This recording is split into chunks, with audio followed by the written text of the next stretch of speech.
welcome everyone. Thank you for being here today. Super nice. I quickly introduce ourselves. So I'm Nina. I'm one of the recruitment consultants here in the Utrecht office, and that is Aubrey. She is a marketing and communication assistant in Eindhoven office. And we're going to be your presenters today here. And we are both internationals ourselves, so we are kind of experts when it comes to that topic that we discussed today. Myself, I'm from Germany originally. I'm living in the Netherlands for a bit more than 4 years, and Aubrey, she already lives here for 7 years, and she's originally from the US. So to give you like a bit of an insight, hello everyone again, to give you a bit of an insight, a short introduction. So as I said, I'm here like a bit more than 4 years, and I decided consciously to move to the Netherlands back then for a job for like a very big international company here in the Netherlands. And when I got the notification that I will be moving to the Netherlands, I was super excited, and I was really imagine all the adventures that I will experience. And I was really ready to settle in a new country and to find my way here. So and it was all being on cloud 9. But of course it is not always being on cloud 9, let's say, when you move to another country. And that is why we want to discuss today culture shock. And that is what we want to start with, let's say. But I quickly want to give you an overview of our agenda, that you also know what we are talking about today. So we quickly start, as I said already, with the culture shock, tell you about it, what it actually is, and it also has different phases. Then we want to show you, in case you are experiencing culture shock in the Netherlands or another country, you're not alone. We bring some personal experience from ourselves or also colleagues of us, because we're quite an international company. Then we quickly want to also link it to mental health, how this is connected, how it can influence your mental health. And then we want to go further with cultural differences, deep dive in the Dutch culture itself, because that of course is for us most relevant when we are living in the Netherlands already, or we intend to move to the Netherlands. And then in the end, we want to give you some tips and tricks on hand, how you can thrive in the Dutch culture and get adjusted and integrate well. All right. Perfect. Thanks, Nina. So Nina and I will be presenting together today, as you mentioned, which is always nice to get to have a partner in the presenting moment. So to start off with, what is culture shock? Before we go here, I know that you all had to answer the question when you registered, but I want to just show the question again of, have you ever experienced culture shock? Go ahead and fill in that poll. I just put it live. There's no right answer here. It's possible that you have, it's possible that you haven't, or maybe you're not sure, which is what we're going to be going into. But maybe it's nice for us to see among the group kind of what we're thinking together.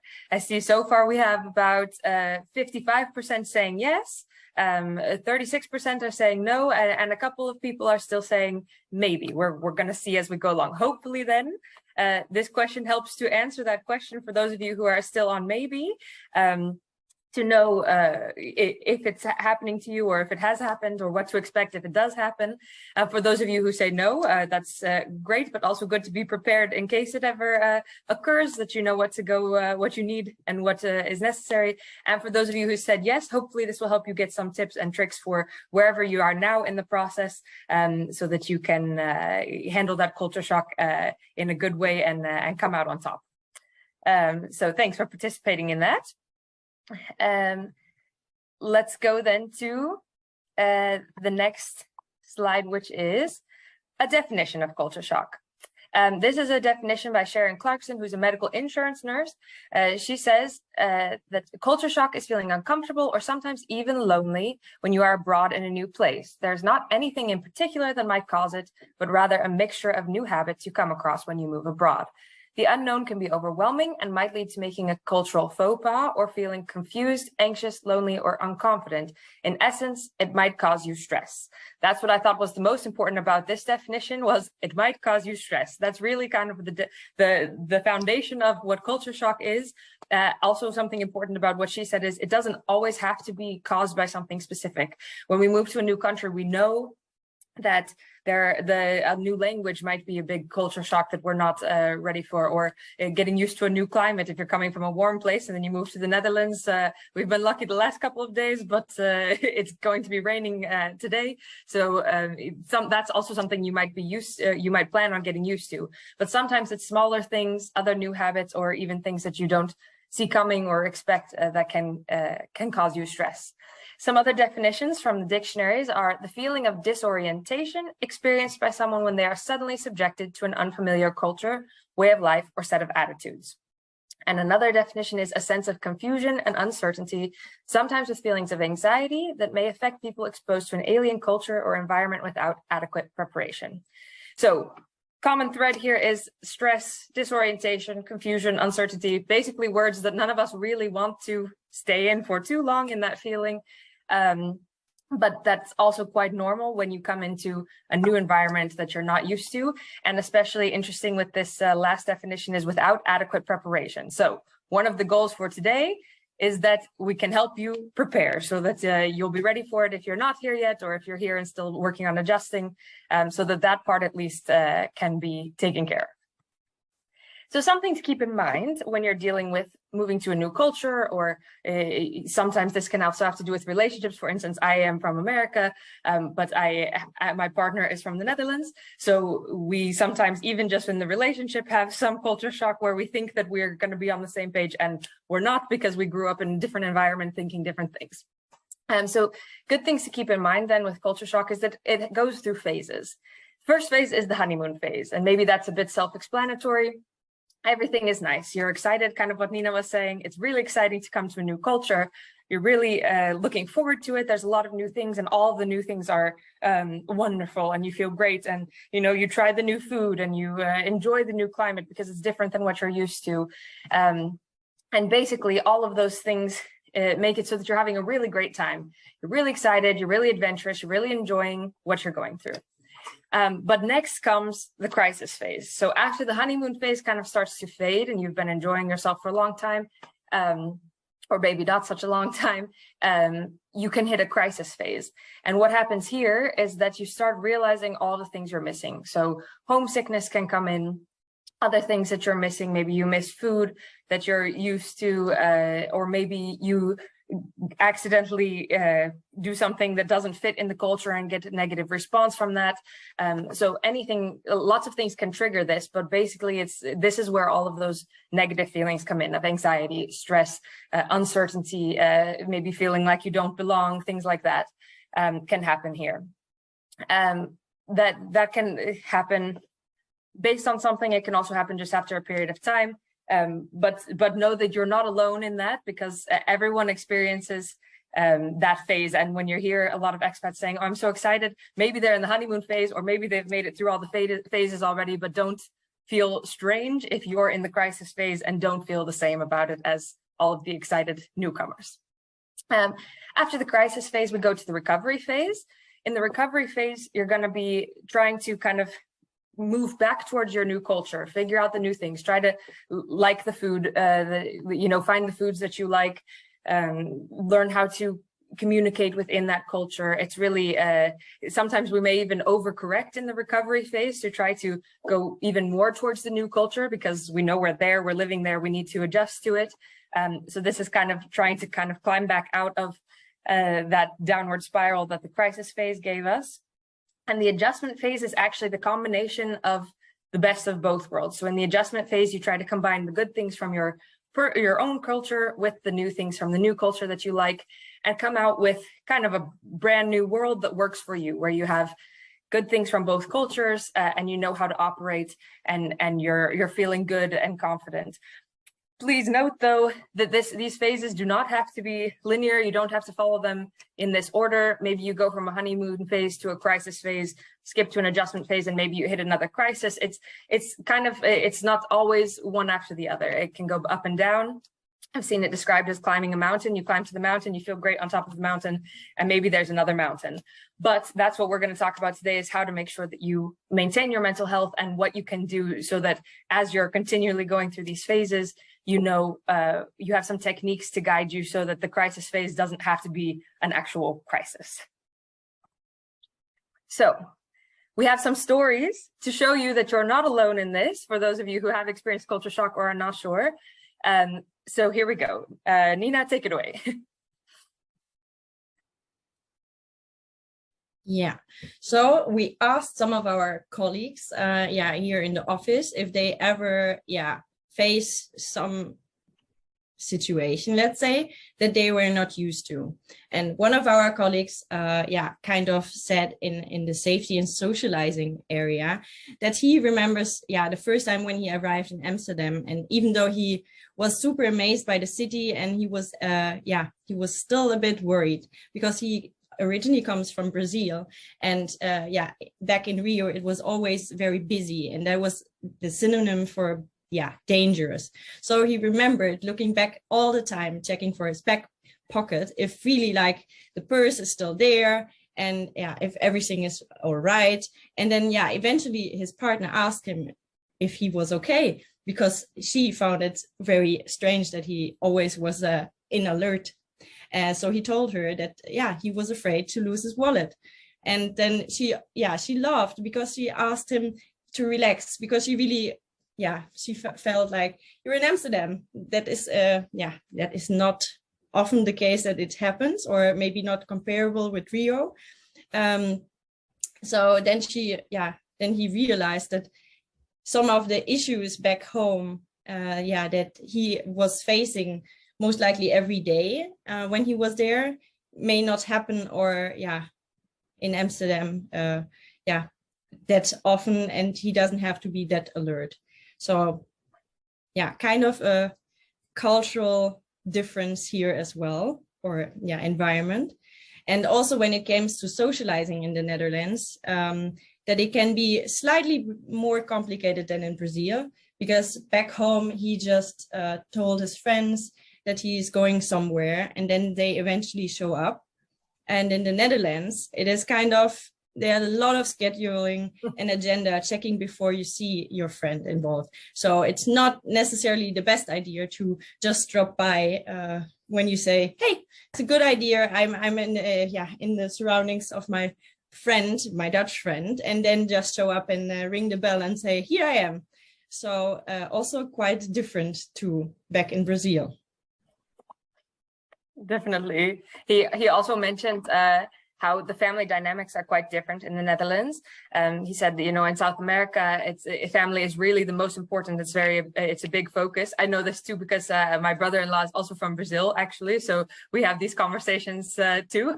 But Rodrigo, our colleague, mentioned how he doesn't think that Brazilian families actually love each other more than Dutch families do, but the way of showing it is different, and the relationship is different. So in Brazil, there's lots of people around all the time. They're getting together also quite spontaneously, like the other, like the socializing factor, and all the time, and especially in summer, and it doesn't stop, basically. And in the Netherlands, that's not quite as popular. His way of assessing that is that in the Netherlands, parents raise their children for life to be able to go out and be independent. And in South America, they raise their children for themselves to be able to spend time together. So one's not better than the other, but it is quite a stark contrast, of course, with what he had done before. So then another colleague of us, which we also saw is quite a nice experience to tell, is that she met for the first time with the Untouchable team, and she was asked to join the team for lunch. And she thought, oh yeah, okay, I'm super hungry already hours before the lunch. But I will not eat breakfast because, yeah, I really want to be hungry, extra hungry when I'm there, to be very polite and then also eat enough. And yeah, then when she kind of turned up, yeah, she expected it to be a huge meal with warm and cold things and yeah, like a feast. And then when she showed up, it was actually that they ate some slices of bread or crackers with cheese. And yeah, so she was a bit surprised and also, of course, hungry when she was there. Yeah, because it was not what she expected. And there you could see, okay, Middle Eastern lunch is huge. And then, yeah, back in the Netherlands, it's not necessarily that you only get cracker with some cheese, but it's most of the time bread and coal, most of the time, let's say. So, but luckily, then she said afterwards, when she joined the team, now we have to have a real Middle Eastern lunch that you can see what is actually a real nice lunch. So we also saw that's quite a nice experience to tell. Yeah. Also nice for the team, then they can experience a Middle Eastern lunch as well. Yeah, sounds good. We have another example about food. Food is kind of a recurring theme sometimes with Culture Shock because food is also one of the things that connects us with our families, with our friends, with our social activities. So I think that's why it comes back a lot. But our colleague Carmen is part Dutch, part Spanish. And she mentioned how her Spanish side of the family always thinks she's a little odd when she goes to visit them, because in the Netherlands, we always eat at 6 o'clock. Pretty much every family will eat at 6 o'clock, always. And when she shows up in Spain to eat with her family, she is already very hungry at 6 o'clock and telling them, and they just look at her like she's crazy because they're used to having dinner at 10 in the evening. So it's quite a different schedule that they're used to. And maybe she always has to eat a snack while she's in Spain, I think, so that she can prepare for dinner time being late.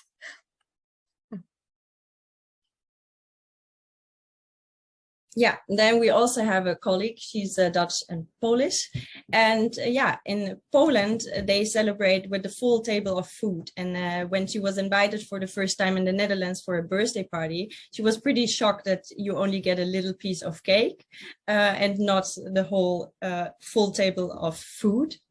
And also in Poland, she says as well that she casually meets up with family and friends, which is not really planned ahead. It's just like, okay, sending an app through, okay, what are you doing? Let's have a coffee or whatever. And then, yeah, again, in the Netherlands, she realized you have to plan and 2 weeks ahead sometimes to be able to see your friends, Dutch friends. And I have to admit, also now me, because you kind of adapt to the agenda here. So it's not as spontaneous maybe anymore when you adapt to the Dutch agenda lifestyle as before in your own country. Yeah, I agree. I have also adjusted. We have another colleague from Turkey who shared this story, that she's quite used to people sharing food. That's really a big thing in our culture. That's you actually pretty much force people to eat food when they're at your house. It's really about sharing, and sharing shows that you care about that person. So one day when she was talking to one of her colleagues at work, he had a lot of candy in a bag on his desk, and she asked if she could have candy, and he just replied no, and then continued the conversation. And she was very shocked because she thought, oh, we share food, and also he has a lot of candy, so why is he not sharing? And she mentioned that she thinks now, looking back on it, because it was a couple of years ago, it's kind of a funny story, but actually at the time it really made her cry, and she really thought, what am I doing here? Am I really going to spend my life here in this country? So I've had moments like that too, where it sounds like a small thing, but really it can have a big impact on how you feel about your life, your situation, yourself, and really you can be upset about quite small situations. And that's where culture shock can be a bit tricky, because it feels like it shouldn't be a big deal, but it is, because it's different than what you're used to.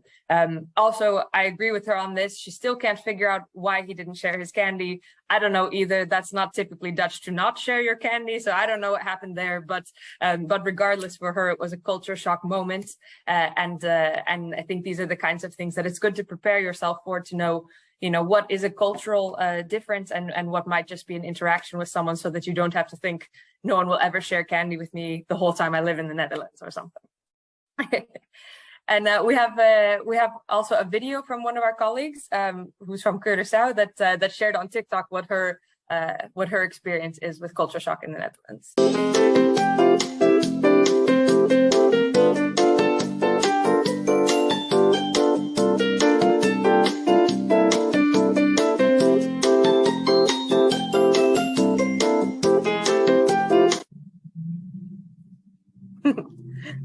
She explained to me that she had to really get used to people not canceling plans when it rains, because that was always the case in Curaçao, where she came from. Yeah, I have to admit, even though I'm from Germany, I had to get used to as well, like being out there. Like it doesn't matter which, what's going on outside. Yeah, there's a storm. No, plans are still going. Yes. Yeah. So yeah, and of course, talking about all the different experience you have, and also when you come to another country, it's a lot of external things you also have to adjust to, and get the grip of, or to organize yourself. And we try to put it in one slide to give an overview of what kind of things can weigh on you. And of course, those are external things. For example, what Aubrey said as well is that, you maybe don't speak the language in the beginning, then you try to get all the documents in place with official organizations, and then you realize you don't understand a word, and then you kind of feel that you are not that independent anymore as you maybe were before, and you like to be. Then you need someone who helps you maybe with the language and explains you the rules. So there can be a lot of things external that influence you and trigger you and maybe have an impact on your mental health, let's say, or how you feel. And they can trigger different feelings. For example, also, of course, that can be directly when you come to a new country, even though you're maybe still in an exciting phase, that's slightly in there, that you don't even recognize it, that you, the feeling of loneliness or the feeling of homesickness kicks in.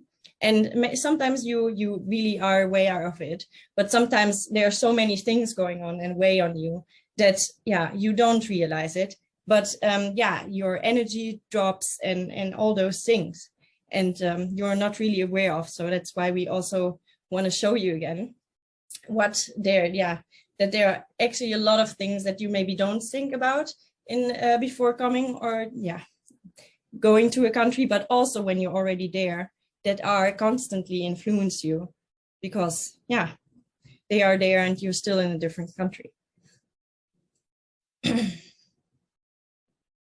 And speaking of that, we said we want to also go into detail a bit about mental health, because of course it depends not really on why you came here, but when you're in a job, when you have to take care of your children whatsoever, there are a lot of things you have to take care of, and you have to function, or you want to function maybe. And when you feel that there are symptoms that you maybe didn't recognize, but when you pay attention there, you realize maybe, they are there, and maybe they influence me. Maybe they influence me how I perform at my job. Maybe it even influenced me that, that's extreme, that you're facing to go into a burnout. And a burnout doesn't have to be caused by work environment only, or in the work. It can also be that you get burned out because of your personal situation, or because of all the circumstances that come together, because you have to face when you move to another country, or also when you adjust there still, or still when you live there. You have to face a lot of other things and top to regular daily things that that can impact your health. And there are symptoms you can pay attention to. for example, when you feel that you're like more and more sad and down, and that their positive feelings are not as much there anymore as they used to. And when it's like from most of, or from a couple of days, like really over weeks, etc., then it's really important to pay attention where it comes from or why that is. You can also like, on top of that, feel hopeless or worthlessness feeling because of, of course, you have to deal with a lot of things. As I said before, you feel maybe you're less independent, and that can also trigger other feelings. If it even goes further, sleep issues can kick in. Your energy levels can, totally, from being super active all the time, alert, concentrating well, making decisions easily, drop to, you're tired all the time. You don't eat anymore, or you eat a lot because of emotional, negative emotions that come. It can go further that you really lose interest in things that you usually love. For example, you love to go out with friends, but you kind of realize that you withdraw from them and don't want to have as much social contact as before. You can also have physical things like back pain or headaches that increase, and it can be caused through all those things that are weighing on you. So we want to say, if you have those feelings maybe already in place, try to check where they're coming from. Yeah. And so then the question is also, how do you stay happy and healthy? It's really good to be aware of those symptoms, because also not all of them have to occur at once. But if you start noticing any of those things, then it's good to take an inventory and see how you're doing. And so we have also a couple of tips for how to help in that process related to culture shock. The first is keep calm and adapt. So, adapt does not mean you have to completely adjust to the new culture and leave everything behind. Adapt is really that phase we talked about, which is combining the good things that work for you from both cultures, and also keeping calm. Realize that it's a process. So for the keeping calm part, you need to just be able to relax. Recognize that it's temporary. Culture shock, like I said, goes in phases. So the feeling that you have at that moment, or the struggle that you're having at that moment, will fade, or you will be able to overcome it, or it will move on. So it will not last forever. Also give yourself time to reflect. Take a moment to either meditate, think about what's going on, whatever your process is, but make sure that you take some breathing time to think about what you're doing, and also maybe give yourself a pat on the back for being adventurous and trying new things, and adjusting to something that really can be quite difficult. Another good way to do that is to write down your thoughts, the stories that you're experiencing, the struggles. That can also be fun years later to go back and read a story from when you first arrived. I've done that sometimes and thought, oh wow, I really didn't know what was going on, or wow, I really did a good job at that I still didn't know what was going on, but I handled it well now that I know that. So maybe write it down as well. Also, you can talk to someone. Talk to other expats who are also dealing with culture shock. Talk to your friends and family. Just express yourself and find out some other perspectives as well. Talk to your Dutch friends. Avoid comparison. Don't compare the cultures, because that can lead to a lot of negative things, where really, like we saw in some of those things from our colleagues, that one is not necessarily better than the other, but they are different. So also don't compare yourself to the Dutch, a Dutch colleague who maybe already speaks fluent Dutch, of course, and knows all of the nuances. You don't need to compare yourself to that, because you're handling it in your way, and that's not comparison will not help in this process either. And don't rush yourself. Realize that it's a cycle. Be prepared for the cycle that goes along, and don't rush yourself through it and want to be really good at everything right away. Plus, you can get active. So prepare yourself ahead of time. This is a great thing for those of you who are not yet in the Netherlands. You can already start researching the Netherlands, find out things about culture, watch this webinar. Hopefully that helps you as well, because we're going to get into the Dutch culture, and just get yourself ready so that you can show up knowing a bit more and knowing where to go for help and that kind of thing as well. Also, a great way is to be adventurous, go exploring, get to know the country, go visit new places, meet new people, try to get involved and make friends here. Also be willing to laugh at your mistakes. We all make mistakes. I make language mistakes still, or sometimes just funny things that you think you know the culture, but little things still get in the way. Be willing to not take that too personally and be able to laugh at yourself. And also along the way, keep a healthy routine so that you're sleeping, you're eating, your exercise, so your physical health also stays, so it can support you. And also make and keep meaningful connections. You want to make connections here so that you have good people you can spend time with and talk to. And also don't forget the people at home, but make sure that you're not spending all your time Skyping back home either, because then it will be more difficult to integrate yourself in the new culture. Yeah, what do you do when you're actually sitting in, like, in a culture shock, let's say, or even burnout caused by it, or a depression, or any anxiety whatsoever? It's really important to get help. It doesn't matter where. I mean, it's easy to just speak to what is called huisarts here, or general practitioner. Make an appointment, tell about it, try to open up to see if there is a psychologist, a coach, or any maybe an expert organization where you can join a group where you can talk to someone else. Maybe someone else is sitting in that same boat and you can help each other out there. But if it's really let's say that you find yourself not coming out of it, it is important to get help from an expert.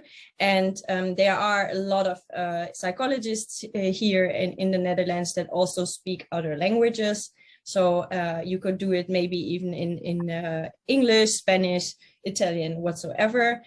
Also, of course, nice when then it's someone with the same background, because then the cultural understanding is even easier.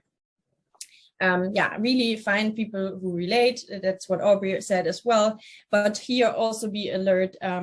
If someone else is in the same phase and that you don't be in the negative spiral together, try then also to find maybe Dutch people or other people that are really integrated here in the Netherlands already and are really positive and in a good mindset about it, and try to restructure your brain and emphasize on the things that are positive, and other as well on things that you can't change, let them go, and try to accept that is different here in the Netherlands. If you agree with it or not, it's something you can't change. Try to keep up with hobbies and passions, even if it maybe sounds difficult to do.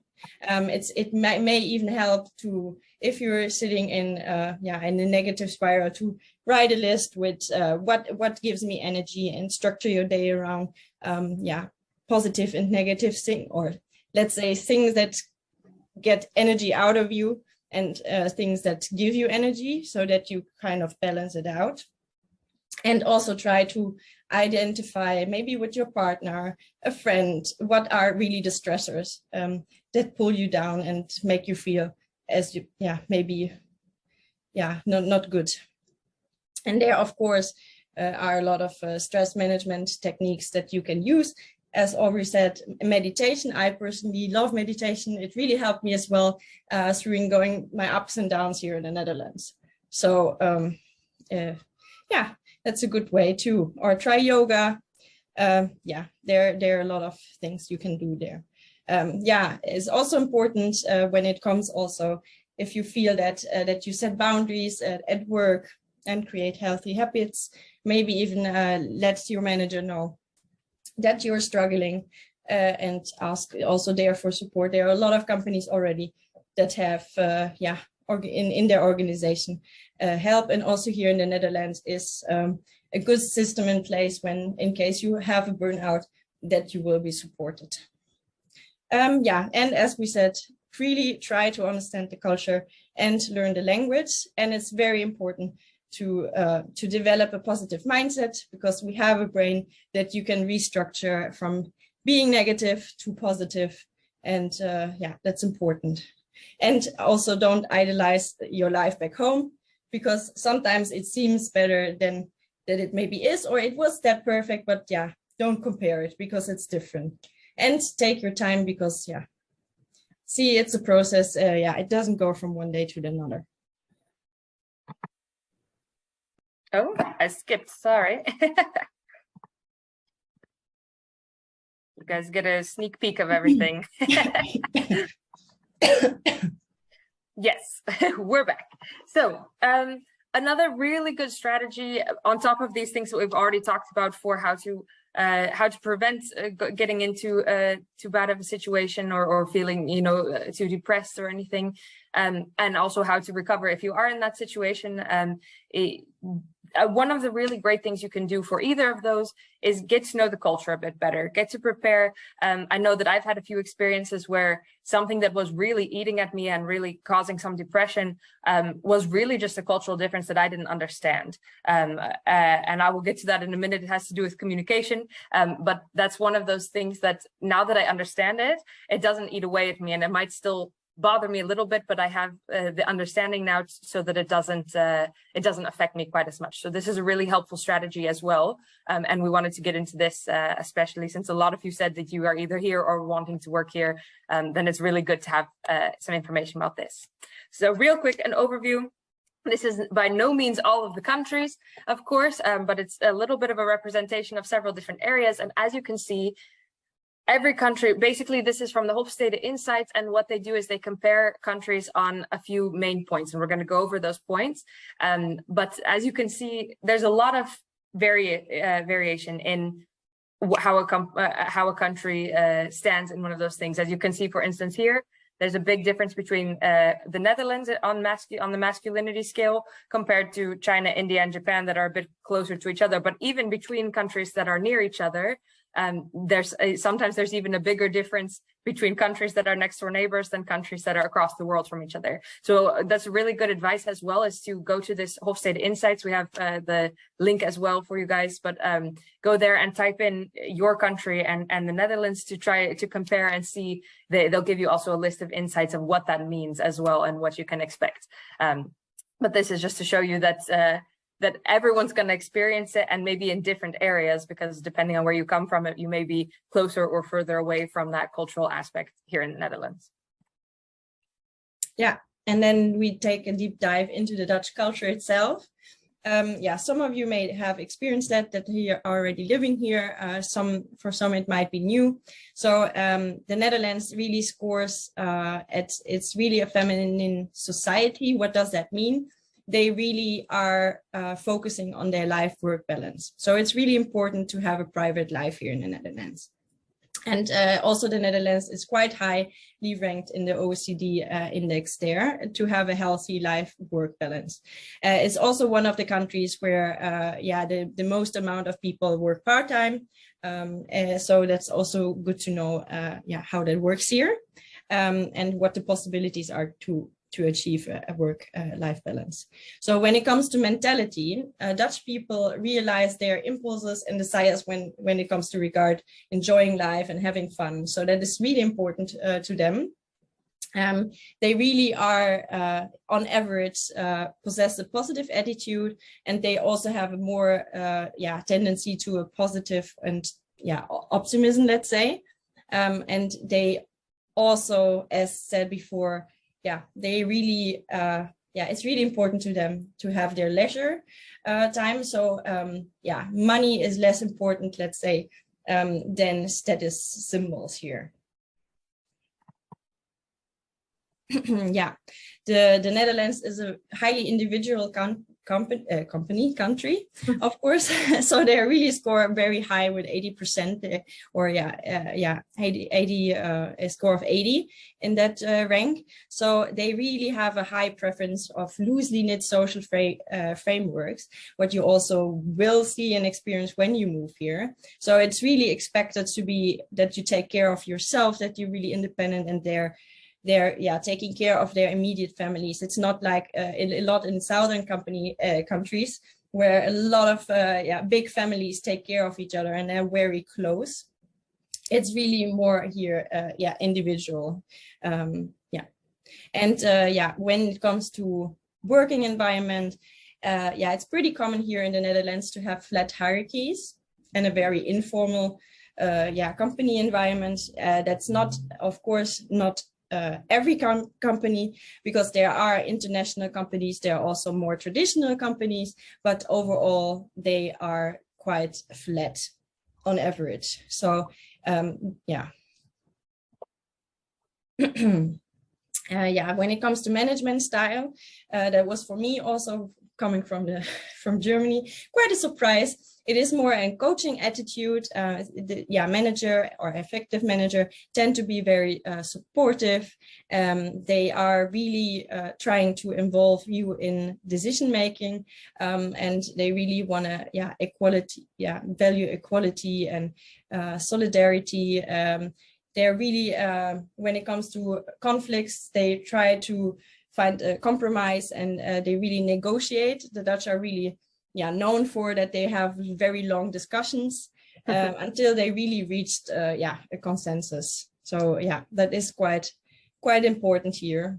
Also, when you come to a meeting, not be surprised when it takes a bit longer, because all opinions are important. Then when it comes to long-term orientation here in the Netherlands, it's a slightly higher score over average. So it's the Netherlands is quite a pragmatic country, and that means that people believe that the truth depends very much on the situation, the context, and the time. So there's not an overall truth. And that shows also that they can adapt quite easily traditions to new, changing conditions. Uncertainty avoidance. That's also something I personally found very interesting coming from Germany. What is uncertainty avoidance? It has to do with the way that society deals with the fact that the future can never be known. So should we try to control the future or just let it happen? The Netherlands are a bit over average with 53 on the score. So they slightly have a preference for avoiding uncertainty. I always take the example of now COVID, because that's quite a good example comparing the Netherlands with other countries, even though we shouldn't compare. But you see there that it's a more loose way they were dealing, for example, with Germany, that from beginning had very strong rules. Where you got fees if you don't follow, for example, with masks. Here it was slightly different. It was more like, let's say, an advice than a strict rule. Yeah, thanks. I think a lot of those things are so recognizable also in just getting used to working and living here. And I wish I would have known some of these things before I started working and living here, because, also about the hierarchy and things like that. In America, the hierarchy also works differently. And so getting used to that, it takes some time to figure out also that that your voice counts and that you're encouraged to participate in all of those things, and all of that takes some time to get used to. So these things I think are helpful to know, especially if you're going to be starting a job here as you enter the workforce. Some other important culture things, communication style, we're going to get into a little bit more, but a couple of maybe fun and helpful things to know is afspraak is afspraak. That basically means appointment is appointment, or if we've agreed on something, agreed on a time, that's the time it's going to be. So if you set up something with friends, they expect you to be there or to let them know in time that it's not going to work.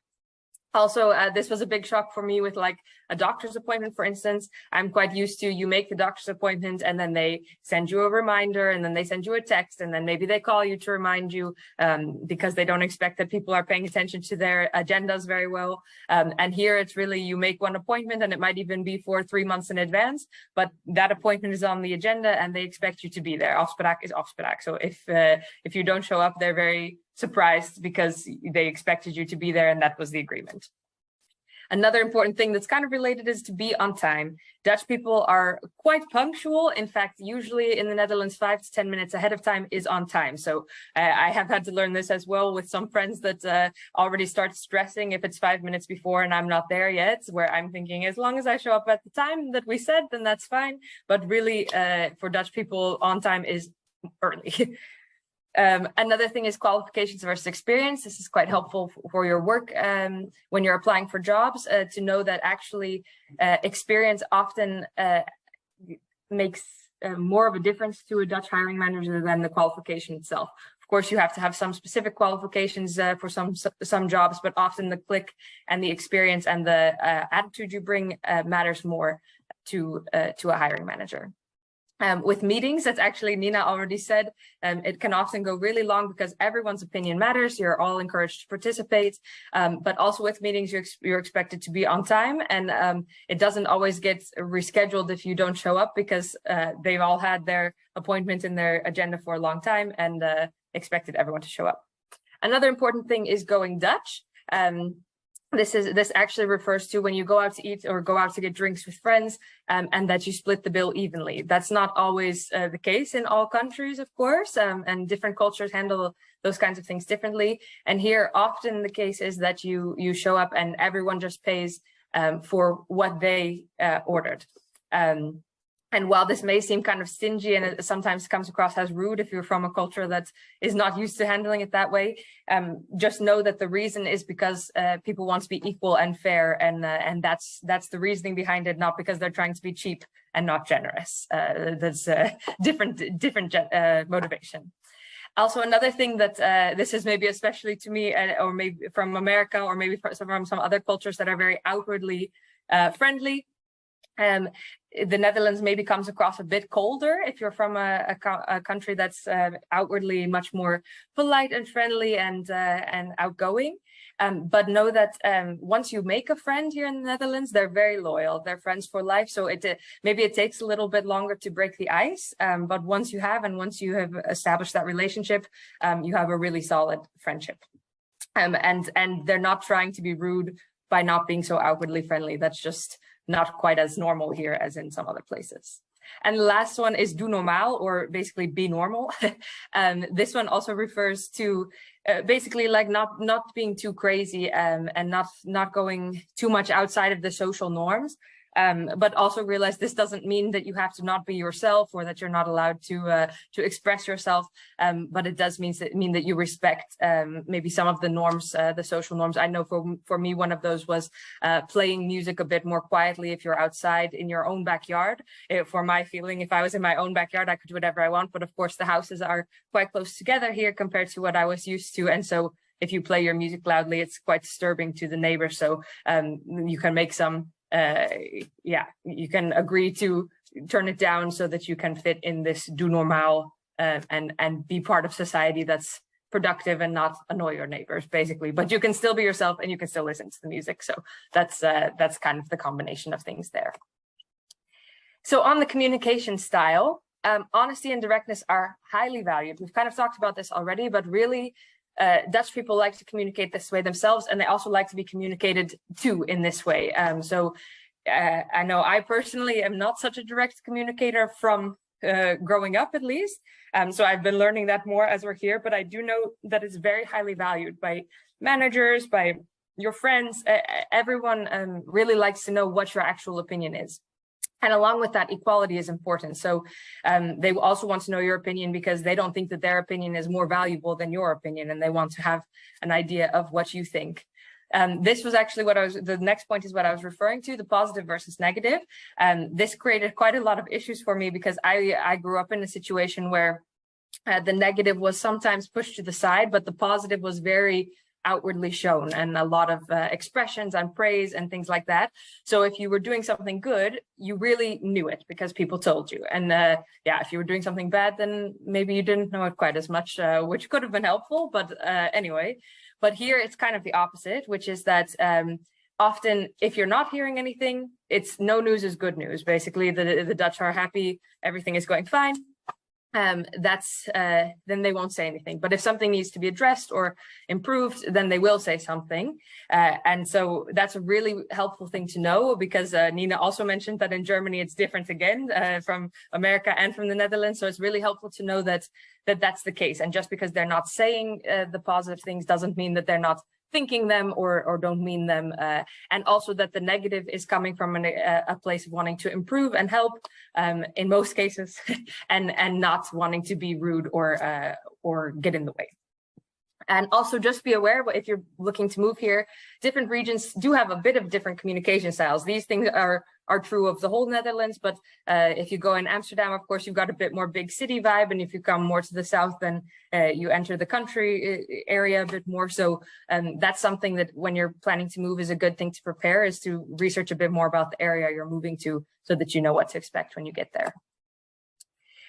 Along with communication style, we actually had one of our Dutch colleagues who's a manager in the Utrecht office who said that as a Dutch person, he really likes direct communication. And actually kind of what I mentioned already, sometimes he's had a really hard time with team members who don't say what they mean and kind of beat around the bush and don't express themselves and not expressing the core of what they're trying to say. And then he just really wants to kind of shake them and say, just get to the point, like, tell me what you mean. But that's not always possible, especially in a work setting. But he mentioned that sometimes it's difficult as a Dutch person that people don't say what they think and feel. And that can be quite tricky when working with internationals, of course.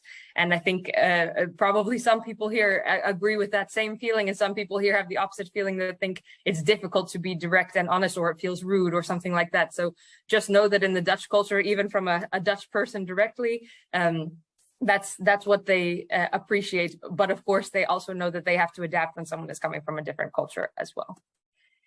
So some funny, quick Dutch communication things. Maybe you've heard some of these, now, or hey, or ho.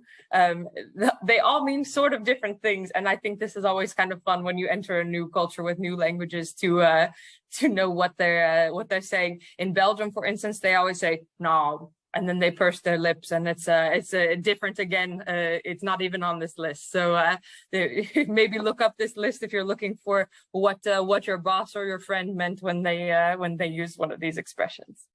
We have one of our colleagues, Emmanuelle, shared some of her experiences as well with the Dutch working culture. So I will go ahead and play that for you. Hi guys. Oh, sorry.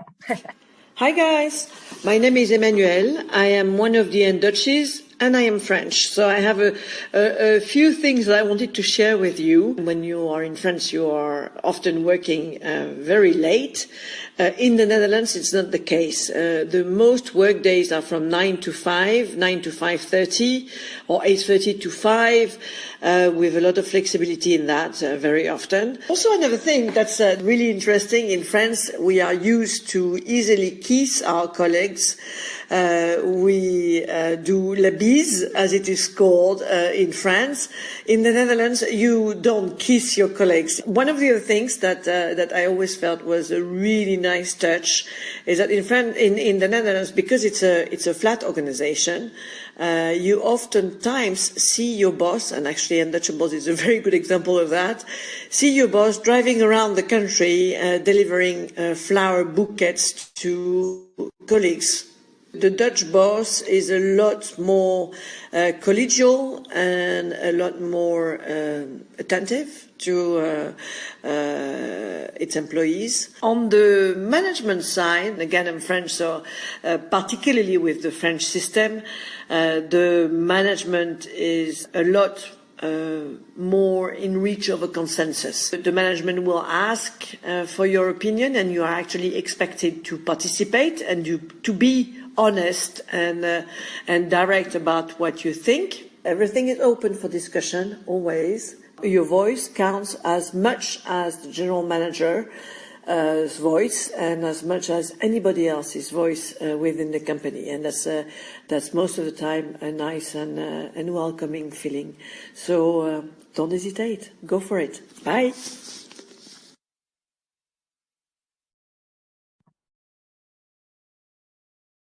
Yeah, so Emmanuel summed it up quite nicely. Some of the other things that we had mentioned, that really here, it's a flat organization. You can be yourself. That's one of the things I do like the most is even coming from a different culture and having a lot of different things, that's also valued here. Dutch people are really open to the intercultural experience and usually want to know a lot about you as well. So feel free to share that in your work and also in your private life. So we've covered a lot of things, but just really quick to sum up then, how do you learn to thrive in the Netherlands? What can you do? Here's some tips. Speak your mind, as we've covered, I think, multiple times, because maybe this is the biggest point that always comes up when talking about Dutch culture is be direct, speak your mind. This can be a process. For me, this has definitely been a process learning to participate in this. And sometimes I'm good at it and sometimes I'm not. But know that it's welcome and know that it can really help you when working with Dutch colleagues or Dutch friends to speak your mind and express yourself. Also, don't take things too personally. So realize that when they are speaking their mind, it's not always aimed at you. It's more just an expression of their opinion. So it doesn't always mean that you have to do something about it or that you should take it personally. In general, it's not about you even. They're just sharing their opinion. Be on time. Always a good one, because then you start off on the right foot. Keep your commitments. So the afspraak is afspraak. That will also start you off on the right foot. And share your culture. Like I said, a lot of people here also are really interested in learning about new cultures, trying new food, finding out what's different between your old home and what it's like here. So feel free to share your culture. That's also really valued, and get involved, get to know people, stay active in that, and find things that you love to do here so that it can start feeling like a second home. Yeah, then mindset integration, just to go more in that area again. Yeah, really learn the language. That is one of our biggest advices we can give. It is one thing, everyone can speak English, but it's a whole other level. You communicate and you be friends with Dutch when you speak the language actually, and also how you evolve in the country itself.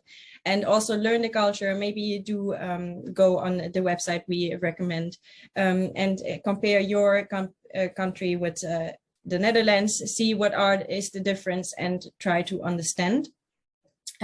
What also personally me helped is learn about Stoicism to better relate to the widespread Dutch mindset, which means, you don't think too much about things or get irritated about things that you don't have any influence on, because Dutch are quite relaxed about this. And if you can't change it, then you shouldn't bother about it. Then move on and find a way out of it.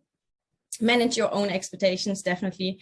Don't go here with the mindset live here with the mindset the Dutch have to come to me to be my friends. Be proactive there. It takes a while. It is really a lot of times here that they have their circle since they're small, from uni or childhood, and it takes a bit of time. So be persistent there. And really join clubs. If you have different hobbies, is it sports, is it literature, whatsoever, try to find the connection there. There you also, of course, get to know locals. And be okay also if your first circle of friends is international. This can involve into Dutch friends, also through internationals that have Dutch friends. That makes it even easier. One way I really also got to know the Dutch better was really through volunteering. That really helped me also to get further with my Dutch language skills. They just let me speak there. And you get to know a lot of like-minded people if you, of course, volunteer in an area that you're interested in, and they as well. As I said, be patient, be proactive, and have some perseverance.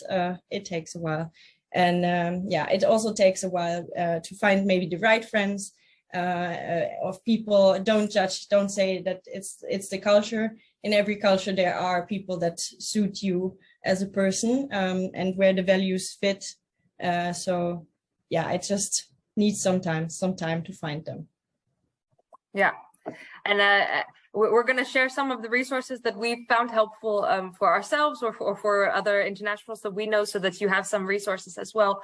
And also just remember, you know, culture shock comes in a lot of different ways. It can be small things, it can be big things, but give yourself a break if you're struggling with anything, and take some of these techniques into your life so that you can figure out how to overcome that, and how to also really learn to thrive, because that's the best part. I really, at this point, I'm grateful to have lived in 2 separate cultures, and I would love to even get to be in more, because I think that expands your experience as well. And so I would love to, I hope that I get that opportunity, but I think that that's a really great thing to help us become more open-minded, and also just understand each other better as well, and be more willing to try new things. So good luck with your culture shock journey. And I hope if you have any questions, like I said, we'll give you some resources, and also you can always reach out to us. But for now, we also have a question and answer session. So you can ask us in the chat, or you can go ahead and ask us, just take off your muted on your microphone and ask us a question as well. We're here for a few minutes for question and answer. So go for it.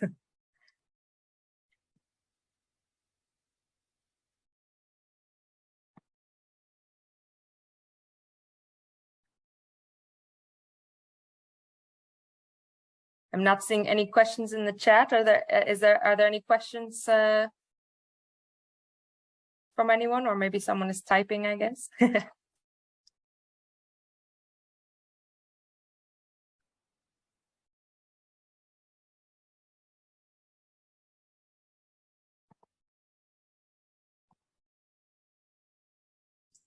Yeah, in case you also don't want to like ask your question here. Oh, yeah, there's one question I see. Oh yeah. Oh, the question from Greta is: are Dutch people open-minded regarding immigrants? I would say yes. I mean, of course, you have lots of different types of people within the Dutch culture as well, so I can't answer 100% for everyone. But I would say, as a general rule, the Netherlands is really multicultural, a lot more than I expected when I arrived here, and so a lot of people are really even positive, not even just open-minded, but really positive about the multicultural experience. Of course, you always have people who are on the other side of that as well, but I would say as a general rule, they're open-minded. I don't know if you agree with that, Nina, what your experience is. Yeah, I do agree. What I want to say, because I had also a lot of discussions with it, nice sessions with my Dutch friends about it. And it is still like, I think it's in a lot of countries like that. So if you're in the big cities, there, of course, the people are usually more tolerant and open-minded, and it's more multicultural. If you go to smaller cities, even like really little villages, it can be that people are less used to foreigners, and therefore also act in a different way that is maybe not as open-minded and doesn't come across as tolerant. Yeah, I agree with that as well. Yeah, thanks. I see from George also, thank you so much, that it was a beneficial session. I'm so glad to hear that, George. I'm glad that it made a difference for you, and that it could be beneficial. That's great to hear. Yeah. And Vladimir, I also see that you also liked the presentation. Wonderful, thanks. And the question, are you planning to make something like this further? Yeah, good question. We have another candidate session coming up in the fall. So definitely come join us for that in October. We'd be happy to see you again. And actually every month on Instagram, we also have a live session where you can ask any questions you have of us. And you can join us for that.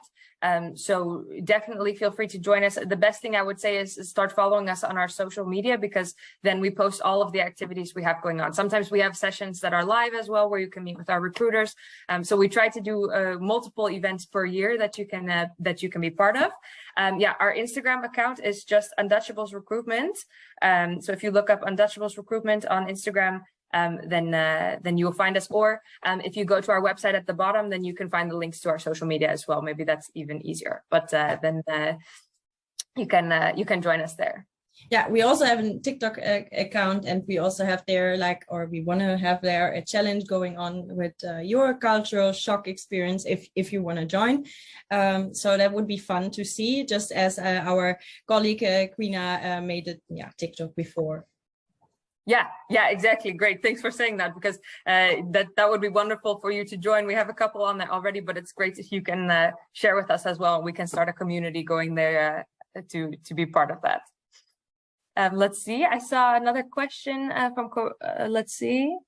Sorry, let's see. If it's more challenging to find a job here when you don't speak or only some words Dutch, that's where we are coming into a place, I would say. When you look at through Undutchables for vacancies, we try to have as much vacancies as possible where Dutch is not required. What I see is, of course, when you come from specific fields and then want to stay in the specific field in the Netherlands, it can be that there are less positions open that are internationally oriented. And if you don't speak Dutch, then it might be harder to get into that area directly. So it could be that you have to take some certain steps in between to get into that job again that you originally planned because of the language barrier. Yeah, exactly. I think that's also kind of an answer to Volcom. I hope I said your name right, sorry, but your question as well about if you find it difficult to learn the language and you don't speak the language yet, what's the advice? The advice is actually kind of what Nina said. Look for jobs, try to get integrated outside of needing to speak Dutch. There's quite a lot of international jobs here, but it may not be exactly in your field, so be a bit flexible in that. But that's also something you can maybe get in contact with our recruiters about specifically to find out what your CV would qualify you for and what you can be flexible in, so that you can get started here, and then you can always learn the language as you go, and take time to do that. And some companies will will even help you learn the language, but that's not something you can expect. Not every not every company will help you with that, but some will. So that might be something to look for in your job search as well, to find out if they can help with that. But just know that it's very helpful to speak the language, also especially for your social environment. But for work, there are a lot of opportunities not requiring Dutch. So there's definitely possibilities there as well. Yeah, and when you want to have a kickstart here in the country, depending on which languages you speak, look also for jobs that maybe support your language, your language skills that you already have. That makes it also a lot easier to also get into a company and then maybe even evolve in the company then itself. So Yeah. Great. Well, we're out of time, but here's you can keep in touch with us here. Here's our Instagram and LinkedIn and Facebook as well. So you can go ahead and follow us on there. And you'll be getting an email with the presentation and with the recording as well, so that you can follow this again and contact us if you have any questions. But thank you all so much for being here and for asking your questions and being involved. And we hope to see you at the next events. And if you have anything in the meantime, feel free to contact us so that we can talk to you directly. So. Yeah. And I see there's one last question that we quickly can answer.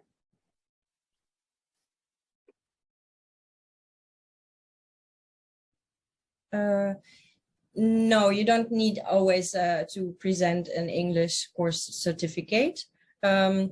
It is really depending on the job and which language skills are asked for. Usually, in the interview, your language skills might be tested to see if they fit the position.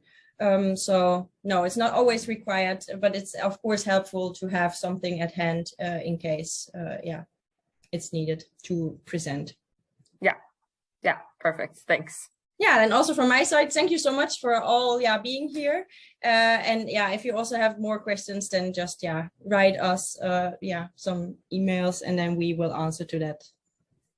Yeah, I will. Chandrita, I see that you also asked a question. I will note it so that we can answer it over email, so that because unfortunately we're out of time. I know Nina has a next meeting. She's a busy lady, but we'll get back to you on that. And like Nina said, if you have other questions, we're available for that. So feel free to reach out to us on any of our social media or email. So yeah, so thank you very much, and I wish you all like a lovely evening. Yes. Have a great evening. Bye everyone.